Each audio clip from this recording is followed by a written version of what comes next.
आज मी खूप खुश होते कारण मी आज चालले होते माझ्या माहेरी. दिवसभर खूप ऊन असल्या कारणाने आम्ही संध्याकाळी जाण्याचा निर्णय घेतला होता.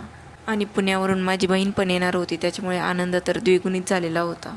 आणि घरी पोचायला आम्हाला रात्रीचे 8 वाजले होते. रात्रीची छान झोप झाल्यावर सकाळी सकाळी आमचे दाजी इथे नारळ काढण्यासाठी गेले होते आणि सर्व चिल्ले पिल्लेही त्यांच्या मागे मागेच होती.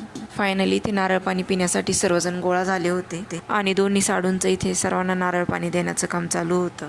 शहराच्या गोंगाटापासून दूर अशी गावाकडची सकाळ आणि त्यात सर्व फॅमिली मेंबर्स एकत्र असणं म्हणजे फक्त मस्ती आणि आनंद अनुभवायला मिळतो. मुलांना पोटभर पाणी देऊन झाल्यावर इथे सर्वात शेवटी माझा शाळेचं पाणी पिण्यासाठी नंबर लागला होता. नॅचरल, हेल्दी आणि फुल रिफ्रेशिंग पाणी पिताना खरंच खूप मजा आली. त्यानंतर आमरस बनवण्यासाठी वडील इथे आंबे घेऊन आले आणि आईने इथे स्वयंपाक सुरू केला. आणि आईच्या हातात खरंच मॅजिक असतं, तिच्या हातून नेहमी सर्व परफेक्ट बनतं. तोपर्यंत इकडे आमच्या दाजींनी मारुतीसाठी मस्त इथे रुईच्या पानांचा हार बनवला होता. माहेरी अगदी घरासमोरच हनुमानाचं मंदिर आहे आणि हा सुंदर असा हार त्यांनी मारुती रायांना अर्पण केला.